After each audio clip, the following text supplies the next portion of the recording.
말씀 보겠습니다. 에스겔 1장 15절부터 마지막 절까지 들어봅시다. 1장 15절에 내가 그 생물을 본즉 그 생물 곁 땅 위에 바퀴가 있는데 그 네 얼굴을 따라 하나씩 있고 그 바퀴의 형상과 그 구조는 넷이 한결같은데 항우 같고 그 형상과 구조는 바퀴 안에 바퀴가 있는 것 같으며 행할 때에는 사방으로 행한 대로 돌이키지 않고 행하며 그 둘레는 높고 무서우며 그 네 둘레로 돌아가면서 눈이 가득하며 생물이 행할 때에 바퀴도 그 곁에서 행하고 생물이 땅에서 들릴 때에 바퀴도 들려서 어디든지 신이 가려 하면 생물도 신을 가려 하는 곳으로 가고 바퀴도 그 곁에서 들리니 이는 생물의 신이 그 바퀴 가운데 있음이라. 저들이 행하면 이들도 행하고 저들이 그치면 이들도 그치고 저들이 땅에서 들릴 때에는 이들도 그 곁에서 들리니 이는 생물의 신이 그 바퀴 가운데 있음이더라. 그 생물의 머리에는 수정 같은 궁창의 형상이 펴 있어 보기에 신이 들어오며 그 궁창 밑에 생물들의 날개가 서로 향하여 펴 있는데 이 생물은 두 날개로 몸을 가리었고 저 생물은 두 날개로 몸을 가리었으며 생물들이 행할 때에 내가 그 날개 소리를 들은즉 많은 물소리와도 같으며 전능자의 음성과도 같으며 떠드는 소리 꼭 금대의 소리와도 같으니 그 생물이 쓸 때 그 날개를 들이우더라. 그 머리 위에 있는 궁창 위에서부터 음성이 나더라. 그 생물이 쓸 때에 그 날개를 들이우더라. 그 머리 위에 있는 궁창 위에 보좌의 형상이 있는데 그 모양이 남보석 같고 그 보좌의 형상 위에 한 형상이 있어 사람의 모양 같더라. 내가 본즉 그 허리 이상의 모양은 단쇠 같아서 그 속과 주위가 불 같고 그 허리 이하의 모양도 불 같아서 사면으로 광채가 나며 그 사면 광채의 모양은 비 오는 날 구름에 있는 무지개 같으니 이는 여호와의 영광의 형상의 모양이라. 내가 보고 그 엎드려 그 말씀하시는 자리 음성을 들으니라. 아멘. 아멘. 에스겔에 나타난 에스겔이 본 환상 굉장히 이상하고 이 땅에는 없는 것들이기 때문에 열심히 설명해 놨는데 이걸 읽고 우리 머릿속에 그리기에는 너무나 이상한 그런 뭔가 아귀가 잘 맞지 않는 그런 모습들을 오늘 성경을 읽으면서 확인하게 됩니다.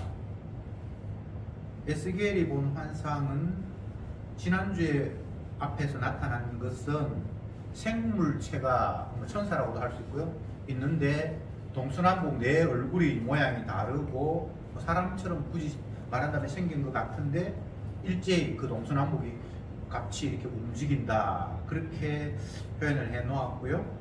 오늘 15절 말씀 가운데는 그것 말고 또 바퀴가 4개가 있는데 이 원래 이 생물체와 바퀴가 완전히 분리되어 있는 것 같은데 움직일 때는 또 같이 뭔가 일괄되게 움직인다라고 오늘 본문에서 설명해 놓았습니다. 왜 하나님이 에스겔 선지자에게 이런 이상한 형상의 생물체 그리고 그와 연관되어서 바퀴들이 나타나서 이런저런 움직임을 갖게 되는가 라는 것을 생각하지 않을 수 없죠. 만약 불필요한 것이라면 하나님이 이런 환상을 에스겔에게 보여주었거나 이 성경에 기록하지는 않았을 테니까요. 필요하니까 보여주었고 기록했잖아요. 우선은 우리가 경계해야 할 것이 이 환상들을 너무 선명하게 내가 이해하고 형상을 그리려고 하는 그런 마음들은 접어야 합니다. 그렇게 안다고 해서 하나님의 것을 더 분명히 알 수 있는 건 아니니까요. 단 그 환상 속에서 그려주고 있는 어떤 그 기능, 역할 여기에는 우리가 간과하고 지나가면 안 되는 굉장히 주목해야 될 내용입니다. 16절에 보면 그 바퀴의 형상과 그 구조는 넷이 한결같은데 이렇게 되어 있습니다. 넷이 한결같다.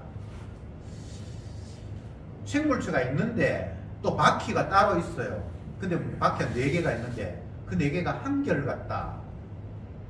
물론 그 앞에 생물체의 형상들도 여러 가지로 보면 분명히 얼굴이 동서남북 4개가 있는데 한쪽으로 움직이면 다 똑같이 움직이고 서면 같이 서고 이렇게 되어 있습니다. 그런데 그 바퀴도 똑같이 함께 움직인다. 17절에 행할 때에는 사방으로 행한 대로 돌이키지 않고 행한다. 앞으로 가면 다 앞으로 가고 뒤로 가면 뒤로 가고 옆으로 가고.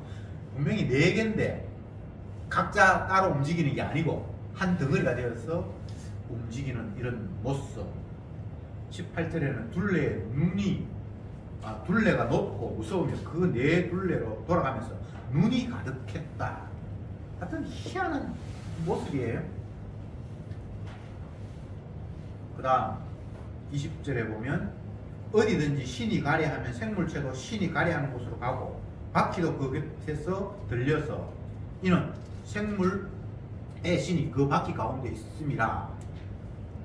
그러니까 신이 원하는 대로 이 생물체가 바퀴가 착착착착 이렇게 움직여가는 일사불란한 모습을 표현해 주고 있습니다.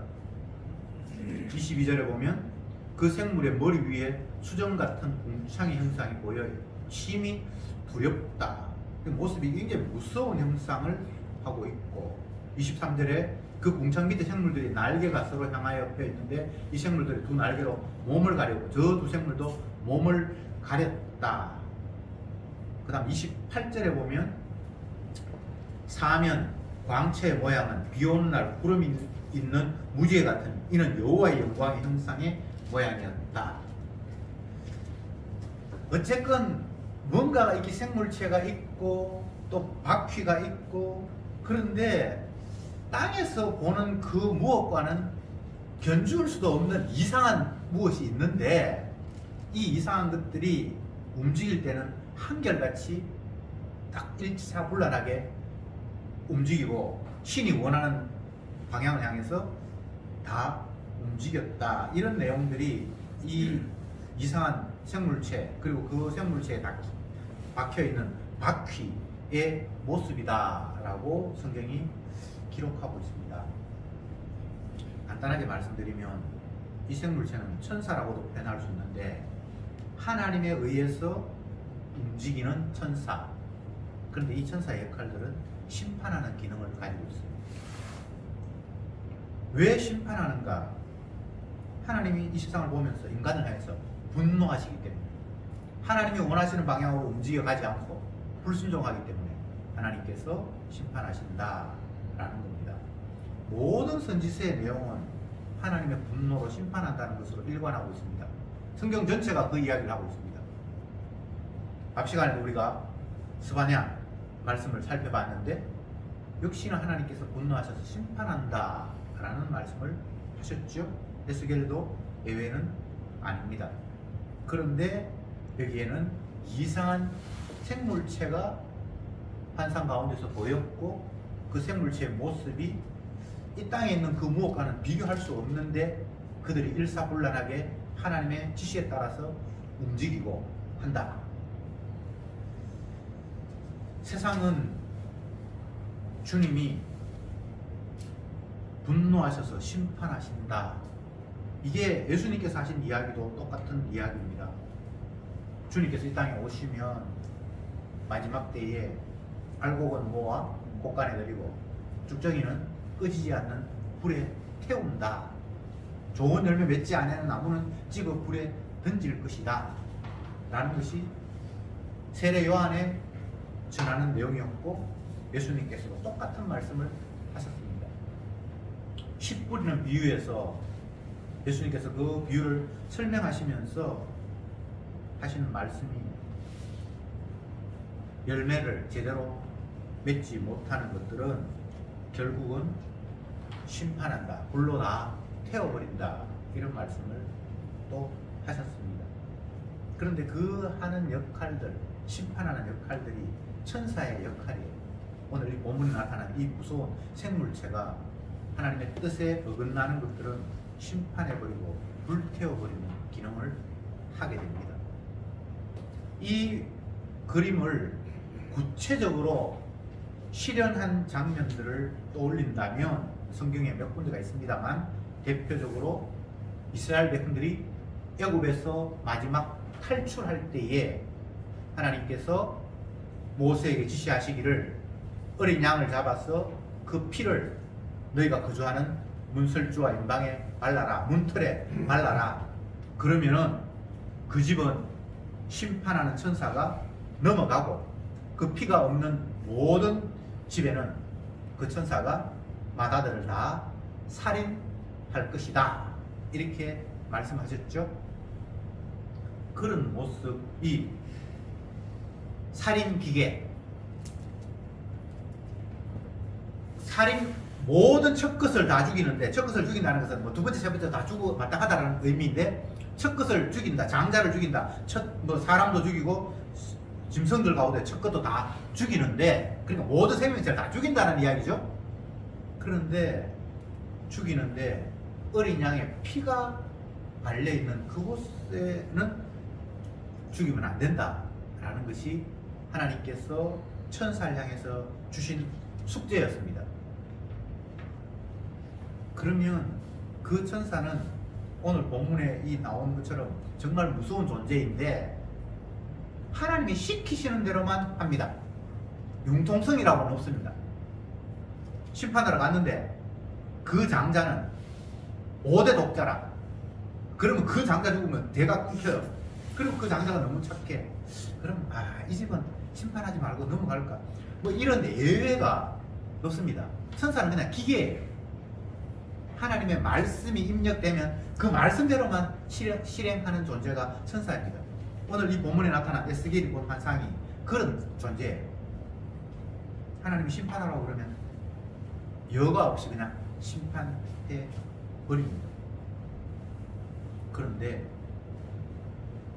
그 무서운 심판 가운데에서 여러분 한번 상상을 해보세요.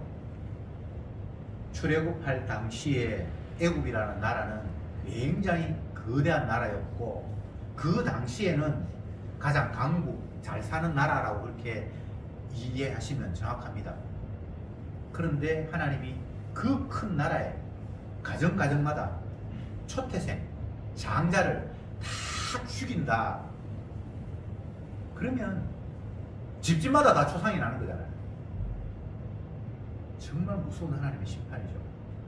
그러면 뭐 차자는 살아남았다, 아내는 부인은 안 죽었잖아, 이렇게 우리가 얘기를 할 수 있는데, 그런 식으로 이해하지 말고 첫 것을 죽임으로 말미암아 나머지 다 너희들이 심판의 대상이야, 그렇게 주님께서 의도하시고 첫 것을 죽였잖아요. 그런데 그 하나님의 무서운 심판 가운데에서 어린 양이 등장을 하고, 어린 양의 피가 묻어있는 그 집 안에 있는 장자는 하나님께서 심판하지 않았다라는 이야기가 6절 주님께서 말씀하신 내용이거든요. 그러면 심판 가운데서 심판받지 않은 사람은 어떻게 해서 심판받지 않았는가 이렇게 물으면 그 이유가 인간적인 측면에서는 설명할 수가 없습니다. 사람의 자질을 가지고 누구는 심판하고 누구는 심판하지 않는다라고 할 수가 없습니다. 누구는 착했다, 누구는 악했다, 그런 인간적인 구분은 없습니다. 굳이 심판과 용서의 기준이 있다면 어린 양의 피가 있고 한쪽에 어린 양의 피가 없습니다. 그게 차이예요. 그게 성경에 이야기하는 기쁜 소식이에요. 신약으로 이야기하면 그 아들 예수의 피가 우리를 모든 죄에서 깨끗게 했다, 이렇게 했을 때 구약에서는 어린 양의 피인데 신약에서는 하나님의 아들의 피예요. 그 차이예요. 그 아들의 피가 묻어 있으면 그거는 이미 피가 있어서 여기 심판 받았네, 이렇게 간주하고 그 심판에서 제외되는 거예요. 나머지는 다 그냥 멸망, 심판. 요런 일을 이 천사, 생물체, 에스겔이 본 환상 가운데 나타난 이상한 생물체가 하나님 말씀에 순종하기 위해서 이런 모습으로 등장하고 있습니다. 성경에서의 천사는 뭐 예를 들면 마리아가 예수님을 잉태하기 전에 나타났을 때 마리아야 너에게 잉태가 일어났는데 그건 사람이 잉태된 것이 아니라 성령에 의해서 하나님의 아들을 네가 잉태했다. 이런 걸 가르쳐주는 천사가 나타났는데 거기에는 이런 모습은 아니에요. 흉측한 이런 모습은 아니에요. 가브리엘 천사라고 그렇게 기록이 됐는데 거기에는 천사의 모양은 없으니까 우리가 설명을 할 수는 없지만 기쁜 소식을 전하는 천사가 있었고, 근데 오늘 본문에 나타난 이 에스겔이 본 환상 가운데 나타난 생물체는 굉장히 두렵고 무섭고 감히 함부로 이렇게 우리가 상대할 수 있는 그런 대상이 아니에요. 그런데 중요한 것은 이들은 철저히 신에게 복종하면서 그대로 움직였다라는 것이 이 말씀의 핵심입니다.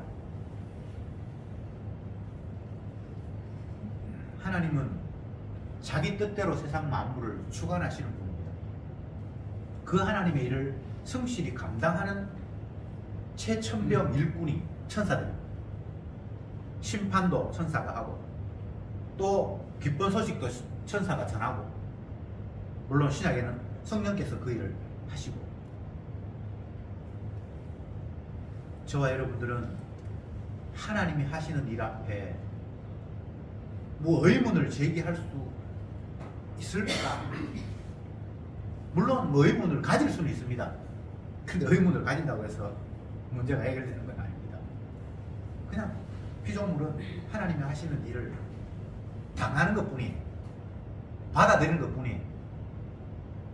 여러분들이 이 땅에 태어났는데 우리의 의사와는 상관이 없잖아요. 그래서 어떤 철학자는 던져진 존재다 이렇게 표현을 했는데 그건 나름대로 의미가 있다고 봅니다. 우리가 그냥 던져진 존재예요. 주님에 의해서 이 땅에 그냥 태어났을 뿐이에요. 우리의 의사와는 아무 상관이 없습니다. 반대로 주님이 우리의 생명을 거두어 가실 때도 그냥 우리의 사정을 고려하는 건 없습니다. 너희들 몇 년 살아라 그런 거 없어요. 그냥 주님의 뜻에 의해서 회수해버리면 그냥 회수해 가시는 겁니다. 여기에 인간의 의사, 의지 아무 상관이 없습니다. 예배 시간에 시편 교독했는데 37편 2절에 이런 표현이 있잖아요. 이 땅에서 뭐 화려함은 풀과 같은 것인데 속히 베인다. 채소같이 그냥 쇠잔해버립니다. 부러워할 거 없다는 거죠. 그런데 사람들은 그 하나님의 말씀을 있는 그대로 받아들이지 않고 부러워해요. 화려함을 나도 저렇게 화려했으면 좋겠다. 스타가 됐으면 좋겠다. 관심을 가졌으면 좋겠다. 근데 주님의 말씀은 그게 풀에 꽃핀 거하고 똑같아서 언제 시들어버릴지 모르니까 그게 너희들에게 관심의 대상이 되면 안 된다는 거예요. 근데 왜 자꾸 관심이 가죠? 그게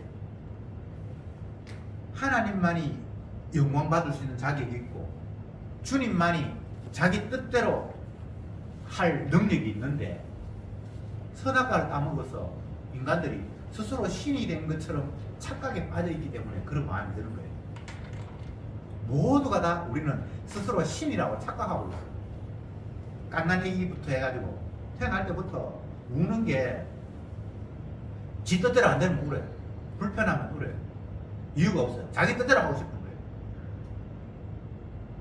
그게 어린 아이만 그런 게 아니고 모든 인간이 선악과 따먹고 이 땅에 태어난 모든 인간이 그러한 모습입니다.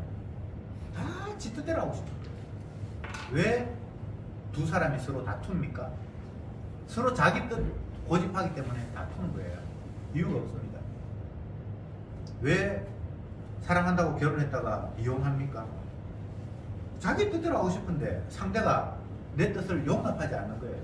그러니까 그래 갈라서자. 네가 할 길 가자. 그게 특별한 경우가 아니고 모든 인간들의 죄악된 모습을 주님이 표출해 주시는 상황입니다. 난 그래도 이혼 안 했잖아. 아, 이혼 안 하면 지 뜻대로 안 삽니까? 다 인간은 지가 신이 되어서 자기가 원하는 대로 살아가요. 왜 그렇다고요? 선악과 따먹어서 자기가 신이 되는 줄 착각하고 있기 때문에. 그러니까 주님은 나 외에는 신이 없어. 내가 신이야. 내가 원하는 대로 세상은 돌아가야 돼. 너도 내가 원하는 대로 내가 이끌 거야. 그 말을 성경이 처음부터까지 하고 있는 거예요. 에스겔도 오늘 그 이야기를 하고 있어요. 그래서 하나님의 뜻에 어긋나는 자를 주님이 천사를 시켜서 다 진멸해버리는 거예요. 유월절 천사. 살인 기계입니다. 어떤 분은 뭐 야쿠자라고 이렇게 표현한 것도 있는데, 야쿠자든 뭐 깡패든 그 천사는 살인 기계예요. 모든 집집마다 돌아다니면서 장자를 다 죽이라고 했기 때문에 그냥 그 일을 하는 거예요. 예외가 없습니다. 단 어린 양의 피가 묻어있는 그 집의 장자는 손대지 마라. 그냥 하나님께서 단서를 가신 거예요. 구원은 이런 모습입니다. 다시 본문으로 돌아가서 이상한 생물체가 나타났는데, 이 생물체 모양을, 그리고 원래의 본체와 바퀴를 연결할까 분리할까 이런 걸 아무리 궁리해도 시원한 해답이 없습니다.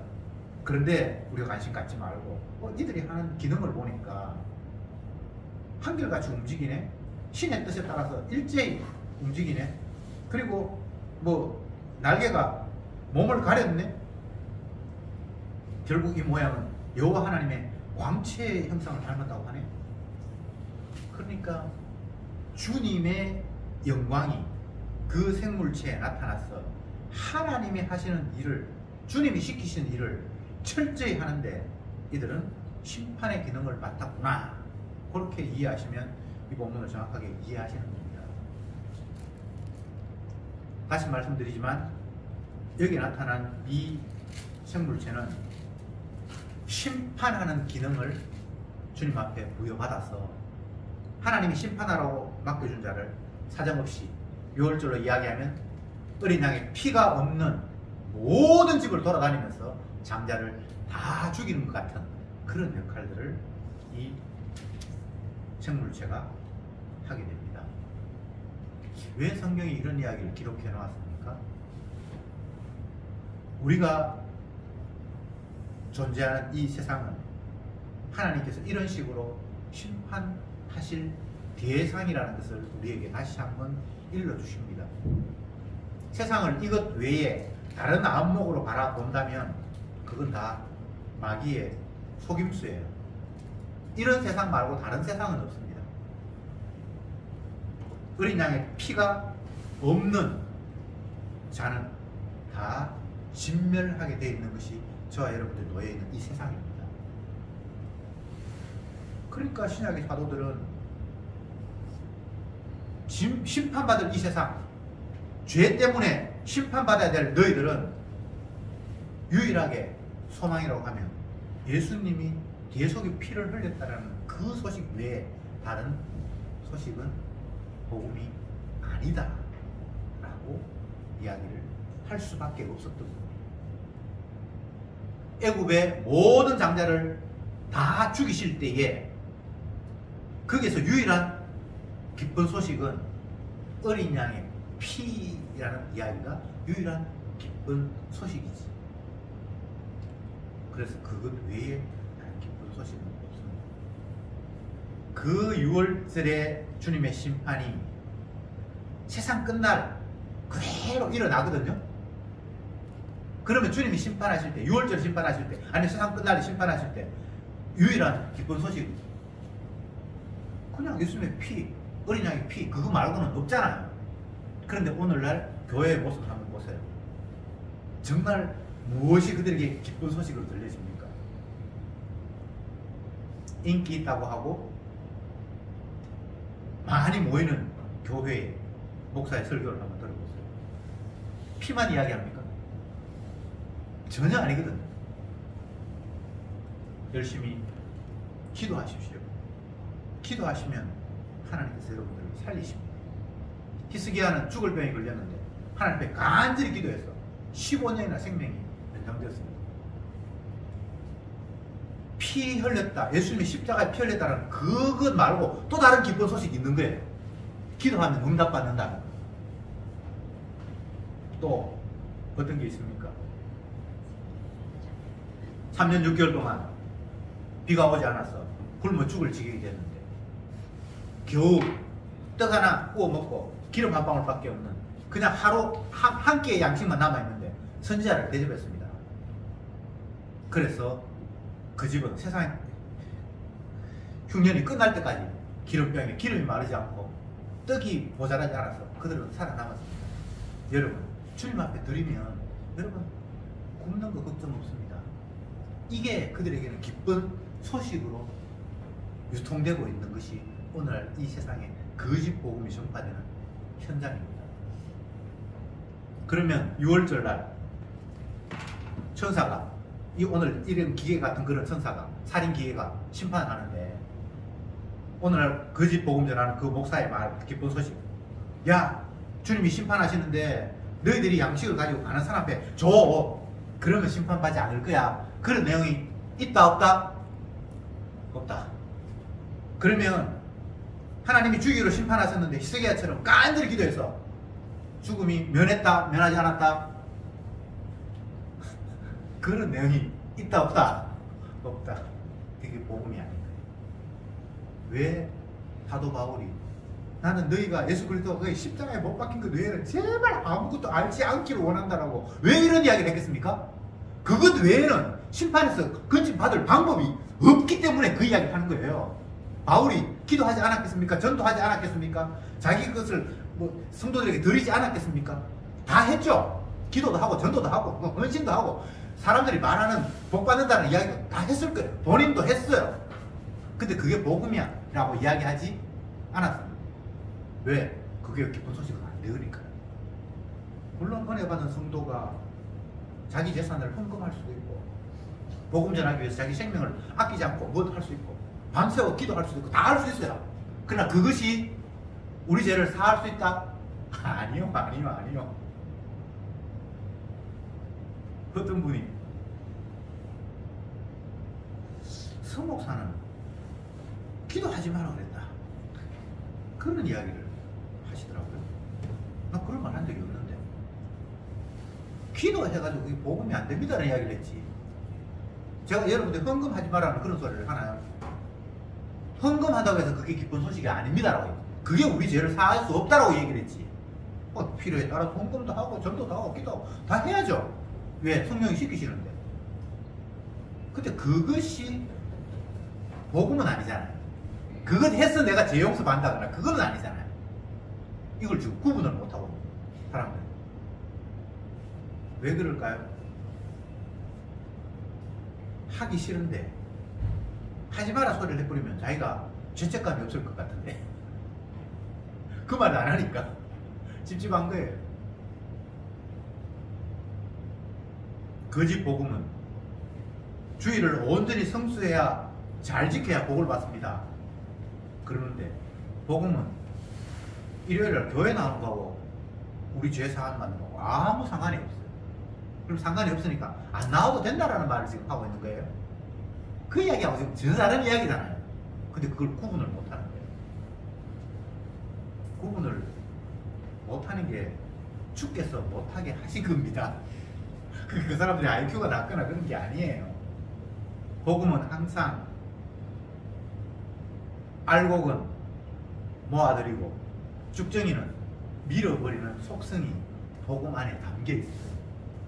복음이 전파될 때 그게 키질하는 거예요. 키 알죠? 이렇게 탁탁 하면 쌀은 무거워서 이 키 안에 있지만 쭉정이는 바람에 이렇게 휙휙 날려가잖아요. 복음이 그런 거예요. 날려갈 사람들은 날려가고 그 키 안에 계속해서 담길 생명들은 담기게 하는 거예요. 그게 십자가 복음이에요. 사도 바울이 복음을 전하면서 이 복음은 구원 얻는 자에게는 하나님의 능력이고 어리석은 자에게는 멸망한 자에게 어리석게 들린다. 그런데 나는 이 어리석음을 이야기할 수밖에 없다. 왜? 그것만이 알과 족정이를 나누는 주님의 방법이기 때문에. 어린 양의 피만이 심판을 넘어갈 수 있는 유일한 주님의 능력이지, 그 외에는 그 심판을 이길 무엇이 없기 때문에. 본문에 나타난 에스겔이 본 이 희한한 물체는 진짜 희한합니다. 아무리 우리가 모양을 그려보려고 해도 이렇게 잘 그려지지가 않아요. 그 그릴 생각하지 말고, 그들은 신에게 철저히 복종해서 가라 하면 가고 오라 하면 오고 그것만 하더라. 이 신은, 이 괴물체는 피 없으면 그냥 다 죽여버리는 타작 기계, 심판 기계, 살인 기계. 이 세상은 주님이 자기 천사를 보내서 이런 식으로 다 죽여버려요. 뭐 불로 심판하고 물로 심판하고 뭐 그냥 죽이고 뭐 어떻게 하든 주님은 분노하셔서 이 땅을 향해서 다 소멸하든지 말든지 태워버리든지 말든지 어떻게 그런 방법을 주님께서 취하신다. 그러면 이런 것이 전제된 상태 속에서 우리가 살아가는데 어떻게 살아야 할까? 물론 뭐 그걸 안다고 해서 우리의 의지대로 방향대로 사라지는 건 아니지만 그런 물음을 물을 수밖에 없잖아요. 이런 주님이 이렇게 말씀하시는, 그럼 우리가 어떻게 살아야 되는데? 라는 물음을 우리는 묻지 않을 수 없습니다. 그렇게 물으면 어떤 답이 나오죠? 주님, 제가 할 수 있는 일은 아무것도 없네요. 이런 답이 나와요. 물론 이렇게 말할 수 있죠. 어린 양이 피를 바라고 하니까 그래, 양 잡아서 피 바르자. 그럼 내가 산대. 그렇게 구약에서는 그런 주장을 할 수 있습니다. 그러나 그것이 어디까지나 그림자고 신약으로 넘어오면 결국은 예수님 십자가까지 넘어와야 되는데, 내가 예수님을 죽여서 예수님의 피를 내 몸에 찍어 바를 수는 없잖아요. 그렇죠?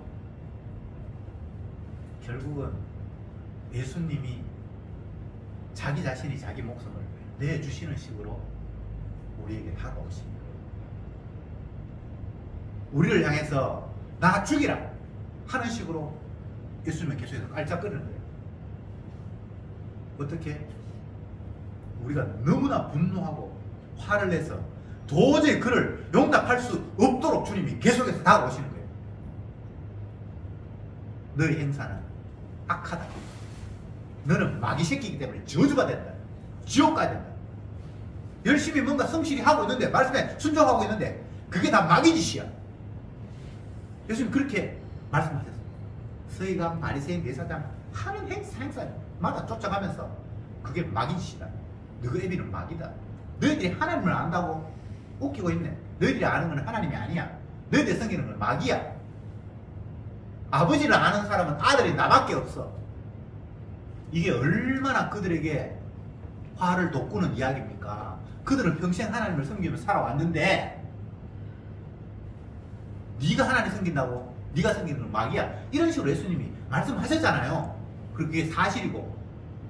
그래서 예수님은 구약으로만 딱 끝난다면 하나님이 심판하시는데, 심판에서 면하기 위해서 어린 양 잡아서 우리 집 문에 피 바르면 살겠다 하셔서 양 잡아서 피 바른다, 이런 논리가 나올 수 있는데, 구약이 끝난다면 그게 그림자고 신약까지 넘어와서 그걸 다시 해석한다면 우리가 예수님을 뭐 어떻게 하거나 할 수가 있는 게 아니에요.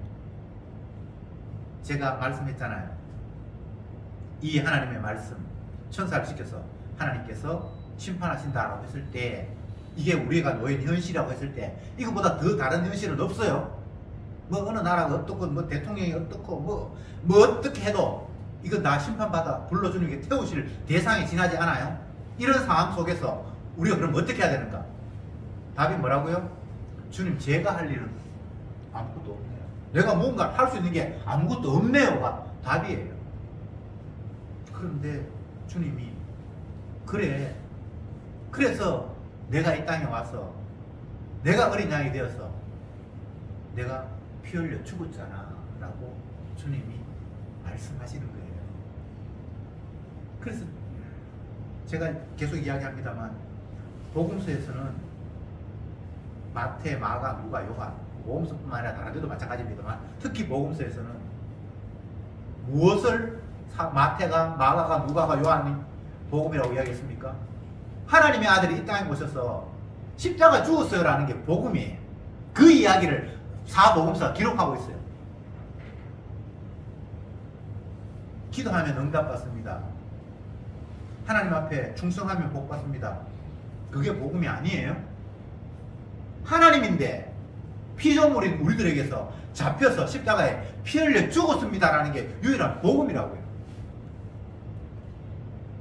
그러니까 우리가 어떻게 어린 양의 피를 바르는 게 아니라 주님이 이 땅에 오셔서 어린 양이 되셔서 사도 바울의 서신에 나오잖아요. 그 어린 양이 예수님이라고, 하나님의 아들이라고. 그분이 자기가 십자가에 죽어야 돼요. 우리가 뭐 어떻게 할 수가 없어요. 예수님 하신 말씀, 나는 스스로 죽노라 이렇게 표현하셨죠. 아버지의 뜻에 순종하기 위해서 그분이 흠없는 어린 양, 죽임당한 어린 양이 되신 거예요. 그러니까 이 십자가가 얼마나 놀라운 건지. 인간의 입장에서 보면 나를 너무나 거부하고 미워하는 그 대상을 내가 화가 나서 죽인 게 십자가 사건인데 주님은 스스로 죽는다고 하고 내가 어린 양이 되어서 죽어야만, 내 피가 묻어야만 너희들이 내 심판에서 구원 얻을 수 있다는 이런 희한한 진리를 우리에게 제공하셨습니다. 나는 미워서 죽였는데 주님은 자기가 죽어서 그 피가 너에게 발려야만 내 심판에서 구원 얻을 수 있다는 희한한 말씀을 우리에게 던져주셨습니다. 그게 십자가 복음이에요. 이걸 내가 어떻게 할 수가 없어요. 그냥 나는 선악과 나무가 내 입장에서 주님이 너무나 싫었어. 나를 부정하고 나를 계속해서 밀어내는 그가 너무나 싫었어. 그냥 죽일 수밖에 없는 것이 우리가 할 일이고요. 우리는 주님을 잡아 죽였는데 죽임당한 그분이 내 피가 너를 깨끗게 사한다라고 역으로 살인자인 우리에게 피를 흘리면서 그 피가 유일한 기쁜 소식이라는 거예요. 이걸 뭐 앞뒤를 아무리 논리적으로 끼워 맞추려고 해도 연결되는 건 아니에요. 그냥 그게 피의 능력이에요. 다른 말로 바꾸면 우리의 구원은 내가 죄인 되어야만 구원이 가능해요. 그럼 모든 죄인이 다 구원 얻냐? 그건 아니고. 앞 시간에도 말씀드렸습니다만 가능하다 현장에서 붙들린 그 여인, 그게 모든 인간의 실상이에요. 가늠하다 현장에 붙들리면 어떻게 되죠? 돌로 쳐 죽여야 돼요. 그게 하나님의 약속이잖아요. 저와 여러분들은 가늠하다가 현장에서 붙들렸고 주님의 말씀에 의하면 우리는 다 그냥 돌로 맞아 죽어요. 영원히 심판받아야 돼요. 그런데 예수님이 그 여인에게 찾아가셔서 죄 없는 자가 먼저 돌로 치라고 말씀을 하셨고 다 떠나가 버리니까 예수께서 하신 말씀이 나도 너를 정죄하지 않겠다라고 선언하시는 그 선언만이 유일한 소망입니다. 우리가 할 수 있는 일이 없어요. 주님이 찾아오셔야 되고 주님이 죄 없다고 자기 피를 우리에게 내주실 때만 유일하게 우리가 구원을 얻는 거예요. 내가 할 일은 아무것도 없어요. 예수님을 따라다녔던 제자들 결국 예수님 십자가 못 박혀 죽으실 때 다 등 돌리고 떠나가버리고 모른다고 부인하고 그냥 자기 집으로 돌아갔는데 어떤 자에게 주님이 찾아오셔서 고기 잡는 베드로에게 그 제자들에게 찾아오셔서 자기 자신의 부활하심을 그들에게 보여주었고 내 양을 먹이라 라고 말씀을 하시니까 그들은 구원을 얻게 된 겁니다. 그들이 한 게 뭐가 있습니까? 아무것도 없어요. 그냥 주님을 십자가 못 박아 죽이는 일, 모르다가 부인하는 일 말고는 할 일이 없었어요. 그러나 그럼 부인했다고 해서 천국 갑니까? 그게 아니라 인간은 다 죄인이라는 거예요.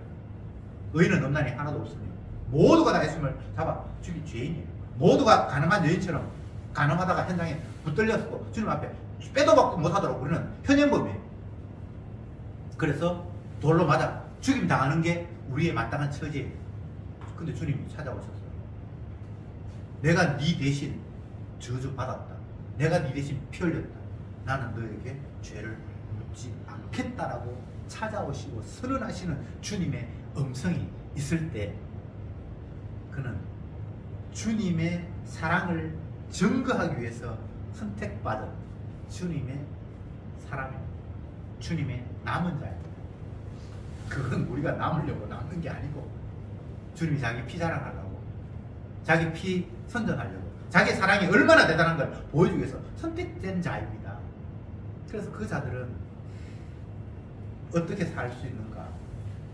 내가 내 멋대로 사는 건 아니고 주님이 우리를 끌고 가시는데 어떤 쪽으로 끌고 가는가? 날마다 죄가 폭로되는 현장으로 우리를 끌고 다니십니다.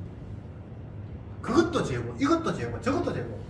그래서 내 스스로에게 내 하는 행동에 의미를 부여하거나 뭐 희망을 갖거나 그게 절대로 안 되는 상태로 그래 놓고 주님께서 나는 의인을 부르러 온 것이 아니라 죄 지은 너를 찾으러 이 땅에 왔다라고 다가오시면서 그 십자가를 우리에게 제공하시는 식으로 우리의 삶을 인도하십니다. 그 주님의 죄인 부르심의 음성으로 십자가의 피로 다가올 때에 성도는 그 앞에서 나는 죄인입니다. 죄인을 부르러 오신 주님, 제가 죄인입니다 라고 주님을 향해 다가갈 수밖에 없는 상황. 그게 성도가 살아가는 방법입니다. 기도합시다. 주님 감사합니다. 오늘 이 시간도 다시금 죄인인 우리에게 유일한 복음인 내가 네 죄를 위해서 십자가에서 저주받았다라는 피 흘렸다라는 그 소리가 오늘도 저들에게 들려주시니 참으로 감사합니다. 삶의 현장 속에서 내가 얼마나 완악한 것인가를, 완악한 자인가를 날마다 덜 키우게 하시고 이런 우리들에게 주님께서 내가 죄인을 부르러 왔다라는 그 음성을 또 우리에게 들려주시니 우리는 그 주님의 말씀 외에 다른 것을 의지하지 못하게 하시니 참으로 감사합니다. 피만 자랑하는 자들이 되게 하옵소서. 예수님의 이름으로 기도드립니다. 아멘.